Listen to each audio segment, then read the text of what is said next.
Nadim Gemayel, vous avez été élu député en juin 2009. Comment se passent vos premiers pas sur la scène politique libanaise réputée tumultueuse? C'est-à-dire que ce n'est pas un premier pas au sein de la politique libanaise, vu que j'étais dans la scène politique bien avant mon entrée au Parlement. Mais depuis juin 2009, je suis au sein du Parlement et bien sûr l'envergure de mon action politique change. Surtout qu'aujourd'hui nous avons une grande difficulté régionale et internationale à faire face avec tous les problèmes auxquels nous devons faire face, les armes du Hezbollah, l'arme atomique iranienne, etc.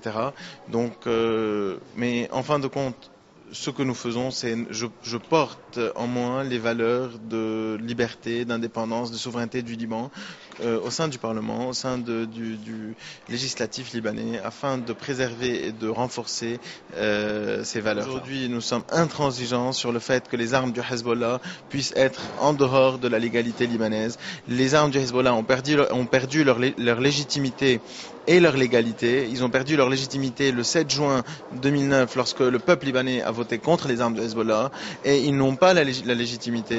Donc aujourd'hui, je pense qu'il est temps de mettre fin à cette situation de fait et à cette situation où le Hezbollah impose sa politique, sa stratégie, son agenda à tout le peuple libanais. Le peuple libanais en a marre. Question, Nadim Gemayel, sur les jeunes Libanais qui sont de plus en plus nombreux à quitter le pays.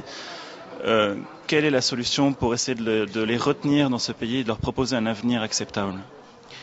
À mon avis, une des principales raisons de l'exode des jeunes libanais, surtout chrétiens, c'est parce que ils ne voient pas une issue à cette situation de fait qui existe au Liban.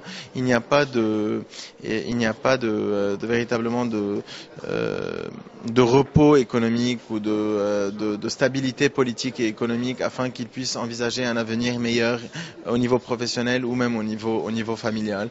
Donc il y a une sorte d'exode. C'est pour ça que ce que nous sommes en train de dire, c'est que ces armes du Hezbollah, qui sont une des causes majeures et principales et essentielles de ce manque de confiance de l'État en l'État libanais, c'est ça ce que nous voulons changer pour que les jeunes reprennent confiance, reprennent envie de vivre au Liban dans un pays de paix, de sécurité et de progrès. Et c'est ce qu'on n'a pas aujourd'hui.